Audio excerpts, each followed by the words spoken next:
নমস্কার।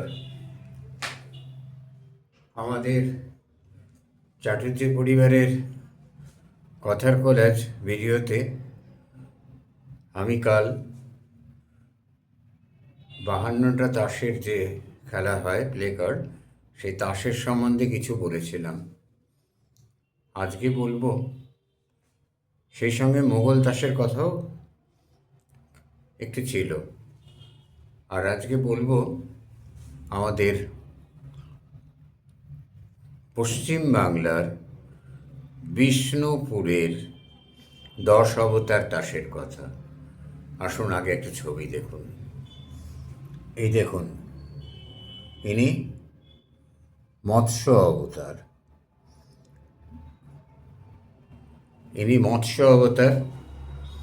এরকম আমাদের 10 অবতার গোলতাস।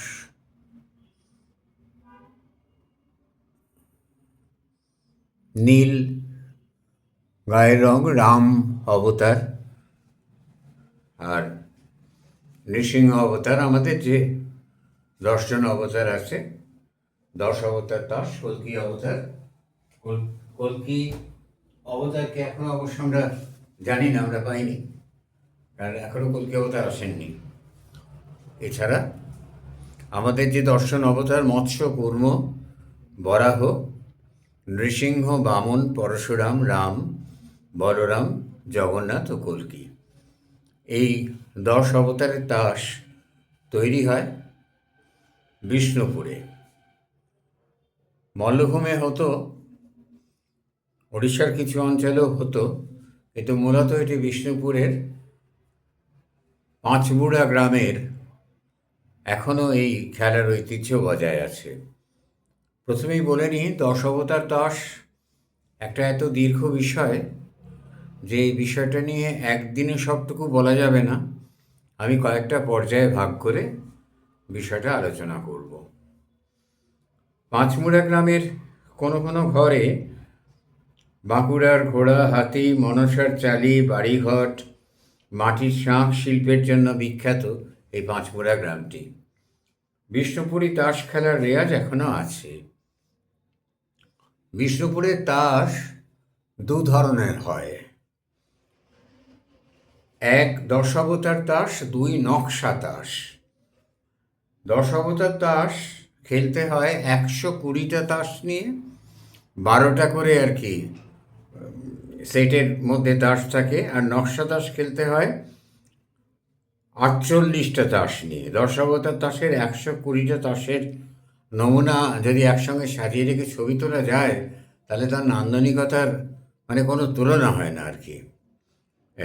এতে 10 জন করে 12 10 120।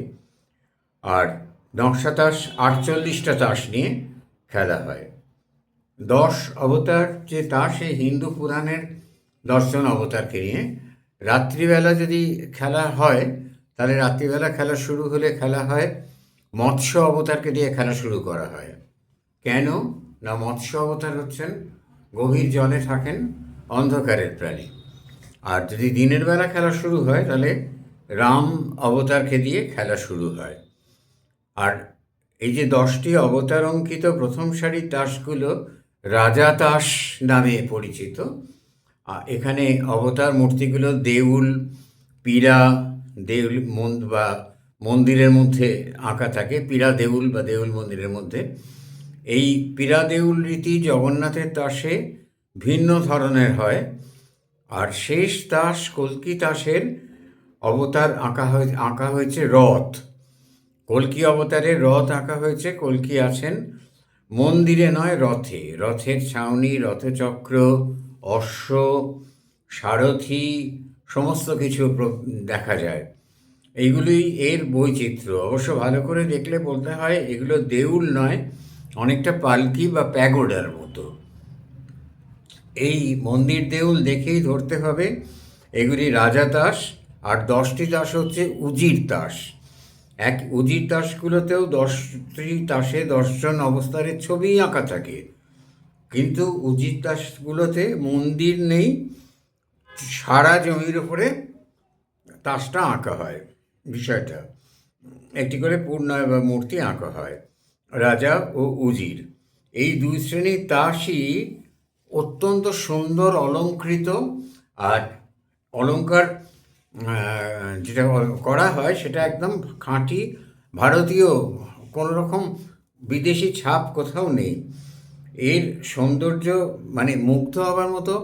আমরা একটু আত্মবিস্মৃত ধরনের মানুষ বলে দশাবতার তাসের এই সৌন্দর্যের কথাটা ভাবি না। প্রথমে বলি, এই দশাবতার তাস কিন্তু কাগজের ওপরে হয় না। দশাবতার তাস হয় কাপড়ের ওপরে। ধুতি পুরনো, সেই ধুতি 4-5টা ধুতি পরপর ভাতের মাড়ের আঠা দিয়ে সিমেন্টের ওপরে সমান করে রাখা হয় যাতে কুঁচকে না যায়। তারপর সেই ধুতিগুলোকে, সেই ধুতিটা শক্ত মাড় দিয়ে এমন হয় যে কাগজের ভেতরে দাঁড়িয়ে যায়। তখন সেখান থেকে বাটি বা গোল কিছু বসিয়ে ওরা গোলটা এঁকে নিয়ে সেই অনুযায়ী তাসগুলোকে কেটে নেয়। গোল তাস এরকম বেরিয়ে আসে। আর গোল তাস এই যে এভাবে বাটি বা কিছু দিয়ে এরম করে কেটে নেয়, এইভাবে গোল তাস বেরিয়ে আসে। তখন তাসের উপরে এই অসাধারণ সুন্দর নকশাগুলো ওরা পরম্পরায় শিল্পী, পরম্পরাগত শিল্পী, ওরা এই নকশাগুলো এঁকে তাস তৈরি করে। এই হলো দশাবতার তাস। তারপরে তৈরি করার হয়ে যাবার পর আবার তেঁতুল বিচির আঠা মাখিয়ে সেটাকে করা হয়, গ্লস করা হয়, বার্নিশের মতো করা হয়। আর এই তারপরে রাত্রে শিশিরে ফেলে রাখা হয়, সেটাকে বলা হয় বতর করা। এই তাসের এই যে তাস চারপাশে এবার লাল আর নীল দিয়ে বর্ডার আঁকা হয়। বর্ডার আঁকলে এই দেখুন আপনারা এখানে প্রত্যেকটা তাসে পরিষ্কার করে লাল দিয়ে, হলুদ দিয়ে, নীল দিয়ে বর্ডার আঁকা রয়েছে। এরকম করে বর্ডার আঁকা হয়। বর্ডার এঁকে এই তাসগুলোকে আবার রাত্রির বেলার হিমে খোলা বারান্দায়, বাগানে অথবা ছাদে ফেলে রাখা হয়। একে বলা হয় বতর করা। এই বতর করলে কি হয় যে তাসগুলো আর বেঁকে যায় না, ডোঙা মতো হয়ে যায় না, ফ্ল্যাটই থাকে। 120টা তাসের একটা সেটের অসম্ভব দাম এখন হয়ে গেছে, কারণ ওদের তো রুজি রোজগার বলতে এটাই তো। সুতরাং সেই সেরকম ডিমান্ড নেই এগুলো নিয়ে। কাজেই আর সকলে 120টা তাস সংগ্রহ করা অসম্ভব ব্যাপার। আমার নিজের ব্যক্তিগত সংগ্রহে কিছু তাস আছে বিচ্ছিন্নভাবে সংগ্রহ করা। প্রতীকী তাসগুলো অবশ্য প্রায় সবকটাই আছে। দশাবতার আর একটি বিষয় ভীষণভাবে লক্ষণীয়, রাজা ও উজির তাসের মূর্তিগুলোর মুখ সাধারণত ডান দিকে বা বাম দিকে ফেরানো থাকে, কিন্তু জগন্নাথ দাসের তাস দুটিতে মুখ সামনে, একদম ফেস টু ফেস থাকে। কল্কি তাস দুটোর মুখও মুখোমুখি। কল্কি তাস দুটি পাশাপাশি রাখলে মনে হয় যেন দুজনে দুজনের দিকে আক্রমণাত্মক ভঙ্গিতে তাকিয়ে আছে বা এগিয়ে যাচ্ছে। অত্যন্ত নিপুণ তুলিতে আঁকা চিত্রকর্ম, সমস্ত বৈশিষ্ট্য এগুলোতে আছে। উপরন্তু উপাদান এবং উপকরণের অতীত রস ও ব্যঞ্জনায় এগুলো ধ্রুপদী শিল্পের গরিমা অর্জন করেছে। এটি কিন্তু মানে লোকশিল্প মূলত, কিন্তু এই লোকশিল্প ক্লাসিক্যাল আর্ট, ধ্রুপদী শিল্পের জায়গায় চলে গেছে এবং এত জীবন্ত হয়ে উঠেছে যে প্রাণ রস যেন এর ভেতরে, যেন আর তাসগুলো যেন আত্মা আছে। শিল্পের আত্মা আছে, জানেন তো। শিল্প আত্মাবিহীন নয়। আত্মা যে শিল্পী প্রতিষ্ঠিত করতে পারে সেই সার্থক শিল্পী। শিল্পের সব শিল্পের, সঙ্গীতের আত্মা আছে। পণ্ডিত রবিশঙ্করের সেতার শুনলে বোঝা যেত যে সেই যেন রাগ বাগিস্ত্রী যেন উপস্থিত হয়েছে আসরে। বিশ্বদেব চট্টোপাধ্যায়ের গান শুনলে বোঝা যেত ইমন যেন রূপ ধরে উপস্থিত হয়েছে। সেরকম শিল্পেরও আত্মা আছে। ঘোড়ার পিঠে কল্কি অস্ত্রধারী কল্কি অবতার সওয়ার হলেও ওই ছবিগুলোর মতো কিন্তু জীবন্ত নয়। যেমন মৎস্য, নৃসিংহ, বামন এই তিনটে অসম্ভব জীবন্ত তাস।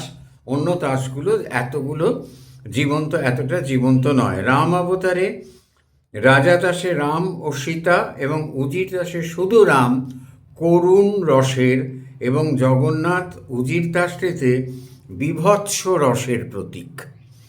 9টা রস আছে তো, দাসগুলোর মধ্যে সেই নবরসের বিষয়টাও কিন্তু দাসগুলোর মধ্যে ভীষণভাবে দেয়া আছে। এই রসের এটা তাসের আলোচনা ক্রমান্বয়ে করতে হবে। আমরা ছবি দেখিয়ে দশাবতার তাসের আলোচনা করব। আর এইটুকু অনুরোধ করব, যারা বিষ্ণুপুরে বেড়াতে যাবেন, ঘুরতে যাবেন, তারা পাঁচমোড়ায় যদি যান সেখানে তো খেলা দেখতে পাবেন। আর বিষ্ণুপুরে গেলে অন্তত 2-1টা করে তাস আলাদাভাবেও বিক্রি হয়, জোগাড় করার চেষ্টা করবেন। আমাদের এই অসাধারণ লোকশিল্প, যা লুভ মিউজিয়ামে থাকার কথা ছিল যার, সেই শিল্পগুলো বাঁচবে। নমস্কার।